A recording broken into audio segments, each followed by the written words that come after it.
A reading from the prophet Ezekiel. The word of the Lord came to me. Son of man, prophesy against the shepherds of Israel. In these words prophesy to them, to the shepherds. Thus says the Lord God, Woe to the shepherds of Israel, who have been pasturing themselves. Should not shepherds rather pasture sheep?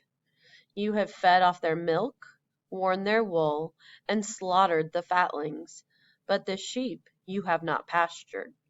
You did not strengthen the weak, nor heal the sick, nor bind up the injured. You did not bring back the strayed, nor seek the lost, but you lorded it over them harshly and brutally. So they were scattered for the lack of a shepherd, and became food for all the wild beasts. My sheep were scattered, and wandered over all the mountains and high hills. My sheep were scattered over the whole earth, with no one to look after them or to search for them. Therefore, shepherds, hear the word of the Lord.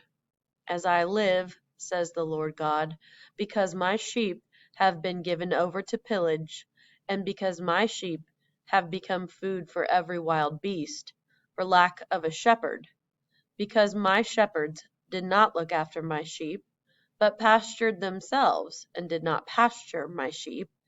Because of this, shepherds, hear the word of the Lord. Thus says the Lord God, I swear I am coming against these shepherds. I will claim my sheep from them, and put a stop to their shepherding my sheep, so that they may no longer pasture themselves. I will save my sheep, that they may no longer be food for their mouths. For thus says the Lord God, I myself will look after and tend my sheep. The word of the Lord.